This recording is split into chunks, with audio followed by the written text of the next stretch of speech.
नमस्कार. आज आपण छावा कादंबरीवर आधारित एक खूपच महत्वाचा प्रसंग पाहणार आहोत.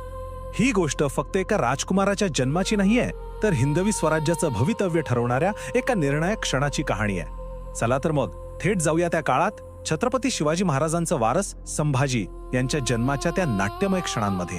आपण आहोत पुरंदरच्या त्या अभेद्य किल्ल्यावर आणि छावा कादंबरीतलं वर्णन इतकं जबरदस्त आहे की असं वाटतं जणू काही आपण स्वतः तिथे हजर आहोत आणि सगळं काही आपल्या डोळ्यासमोर घडतंय. आणि या सगळ्या प्रसंगाच्या केंद्रस्थानी आहेत राजमाता जिजाऊ. आज सूनबाई महाराणी सईबाई प्रसव कळांनी तळमळत आहेत आणि बाहेर जिजाऊंच्या मनात प्रचंड घालमेल सुरू आहे. त्यांची सगळी आशा, सगळी प्रार्थना फक्त एकाच नावात सामावलीये, आई जगदंबे, आई जगदंबे.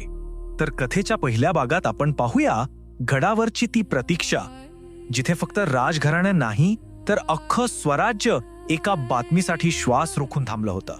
पुरंदरच्या बालेकिल्ल्यातला राणी वसा. सगळीकडे गंभीर शांतता पसरली होती. जिजाऊ साहेब त्यांच्या सूनबाईंच्या खोलीबाहेर चिंतेने नुसत्या फेऱ्या मारत होत्या. कारण हा काही साधासुद्धा जन्म नव्हता, हा स्वराज्याच्या सिंहासनाला मिळणारा वारस होता आणि त्यामुळे प्रत्येक क्षण जणू काही काळजाचा ठोका चुकवत होता. आणि अखेर तो क्षण आलाच. सुईण गोजाबाई धावतच दारात आल्या आणि त्यांचा तो आनंदी आवाज त्या शांततेचा भंग करत घुमला. झडू द्या तोफांची नौबत, बाळ किशन आलं, बाळ किशन. आणि सगळ्यात महत्वाची गोष्ट, बाळ बाळंतीण सगळं सुखरूप. अखेर ती गोड बातमी सगळ्यांच्या कानावर पडली. ही बातमी कानावर पडताच किल्लेदार नेताजीराव पालकरांचा आनंद तर गगनात मावेनासा झाला. ते तडक तोफखान्याकडे धावले आणि हुकूम दिला, प्रत्येक बुरुजावरून तोफा डागा. तोफांचा तो गडगडाट तो फक्त आनंदाचा नव्हता बर का, तो एक स्पष्ट राजकीय संदेश होता शत्रूंना आणि मित्रांना की हिंदवी स्वराज्याची पुढची पिढी, पुढचा वारस आला आहे. एकीकडे गडावर जल्लोष सुरू झाला होता, पण एक सर्वात महत्वाचं काम अजून बाकी होतं. ही खबर खुद्द राजांपर्यंत पोहोचवणं, जे त्यावेळी एका मोठ्या लष्करी मोहिमेवर होते. आणि ही जबाबदारी सोपवण्यात आली विश्वासराव नावाच्या एका निष्ठावंत जासुदावर. तो पुरंदरवरून निघाला. राजांचा तळ शोधण्यासाठी त्याची अविश्रांत दौड सुरू झाली. वाटेत त्याला भेटले स्वराज्याचे डोळे आणि कान, अर्थात बहिर्जी नाईक.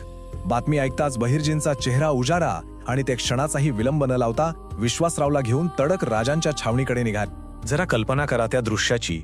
लढाईच्या धुळीने माखलेले, मोहिमेच्या थकव्यात असलेले आपले छत्रपती शिवाजी महाराज.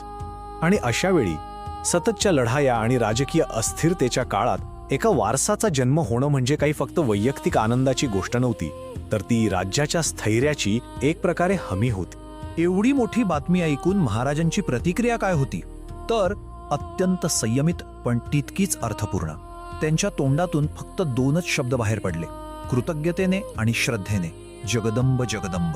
जणू काही त्यांनी आपल्या सगळ्या संघर्षाचं फळ आपल्या आराध्य देवीला अर्पण केलं होतं. जगदंब म्हणजे विश्वाची माता दुर्गा देवी. महाराजांचे हे शब्द म्हणजे त्यांच्या आराध्य देवतेवरच्या अढळ श्रद्धेचं आणि एका राजाच्या मनातील कृतज्ञतेचं प्रतीक होतं. यापेक्षा जास्त काही बोलायची गरजच नव्हती. तर महाराज मोहिमेवरून परतले आणि मग गडावर राजकुमाराच्या नामकरण सोहळ्याची म्हणजेच बारशाची जय्यत तयारी सुरू झाली.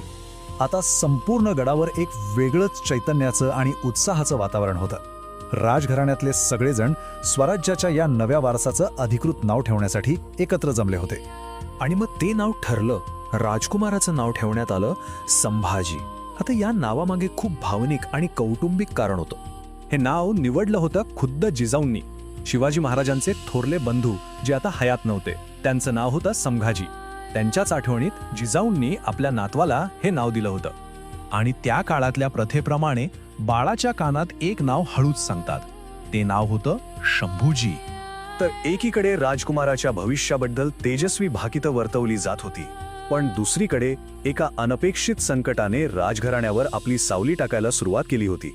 ज्योतिषी हरिभटांनी जी पत्रिका मांडली ती मोठी विलक्षण होती. त्यांनी काय सांगितलं की हे बाळ भगवान शंकरासारखं तेजस्वी असेल, उंच गडांचा स्वामी होईल, स्वभावाने अत्यंत तापट आणि सरळ असेल.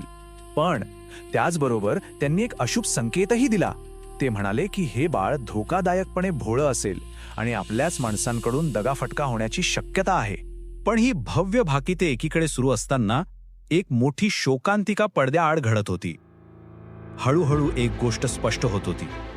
महाराणी सईबाईंची प्रकृती बाळंतपणानंतर सुधारण्याऐवजी गंभीरपणे खालावत चालली होती.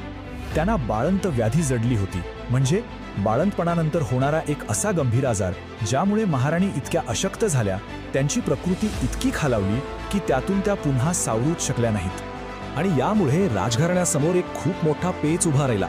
स्वराज्याच्या वारसाला वाचवायचं कसं? यासाठी आता एक अत्यंत कठीण निर्णय घेण्याची वेळ आली होती. परिस्थिती किती बिकट होती याचा अंदाज घ्या.